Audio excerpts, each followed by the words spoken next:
Indian ഭരണഘടന വിഭാവനം ചെയ്തിരിക്കുന്നത് പാർലമെന്ററി ജനാധിപത്യ ഭരണ സംവിധാനമാണ്. എന്താണ് പാർലമെന്ററി ജനാധിപത്യ ഭരണ സമ്പ്രദായം? രാജഭരണത്തിനു വേണ്ടി ജനങ്ങൾ തങ്ങളുടെ ജനപ്രതിനിധികളെ പ്രായപൂർത്തി വോട്ടവകാശത്തിലൂടെ തിരഞ്ഞെടുക്കുന്നു. എന്റെ ഇലക്ഷൻ ID കാർഡ് കാണുന്നില്ല. എന്റെ അച്ഛൻ്റെയും കൂടി ഒരുമിച്ചാ വെച്ചത്. എന്റെ കാർഡ് തരയൊന്നും വേണ്ട. എന്താ അച്ഛൻ വോട്ട് ചെയ്യാൻ പോകുന്നില്ലേ? ഞാൻ വോട്ട് ചെയ്യാൻ പോകുന്നില്ല. വോട്ട് ചെയ്യാൻ പോയാൽ വലിയ തിരക്കൊക്കെ അല്ലേ, വെറുതെ എവിടെ ഇരിക്കുക, അതാ നല്ലത്. അച്ഛാ, ID കാർഡിന് പകരം ആധാർ കാർഡ്. നീ അത് അവിടെ എങ്ങനെ ഇട്ടേ? ഞാനൊരാൾ വോട്ട് ചെയ്തില്ലെന്ന് വിചാരിച്ചേ ഇന്ത്യ മഹാരാജ്യം ഇടിഞ്ഞു വീഴാനൊന്നും പോകുന്നില്ല. ഞാൻ പഠിപ്പ് നിർത്തുക. അതെന്തിനാ പഠിപ്പ് നിർത്തുന്നത്? ജനാധിപത്യം സംരക്ഷിക്കാനും ഓരോരോ പൗരന്മാരെ വോട്ട് ചെയ്യണമെന്നാണ് സ്കൂളിൽ പഠിപ്പിക്കുന്നത്.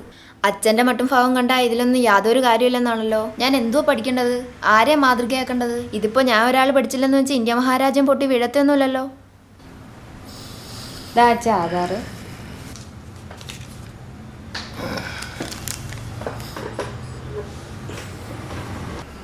അതെ, ആ കയ്യിൽ സ്കെച്ച് കൊണ്ട് വരച്ചതങ്ങ് മായ്ച്ചു കളഞ്ഞേരെ, അല്ലേ പോലീസ് കൂടി ചകത്തിടും കള്ളവോട്ടാണെന്ന് പറഞ്ഞിട്ട്.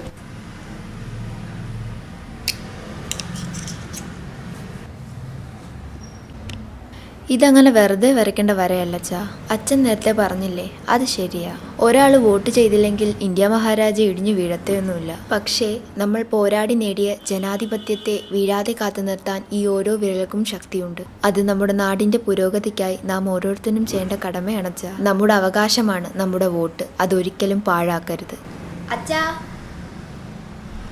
നിന്റെ പഠിപ്പത്തിന് കൂടുന്നുണ്ട്. നീ എന്നാ വോട്ട് ചെയ്യാൻ പോകുന്നേ? I am waiting. തലമുറകൾ പോരാടി നേടിയ വോട്ടവകാശം അത് സംരക്ഷിക്കേണ്ടത് ഓരോ ഇന്ത്യൻ പൗരൻ്റെയും കടമയാണ്. നമ്മുടെ അവകാശമാണ് നമ്മുടെ വോട്ട്.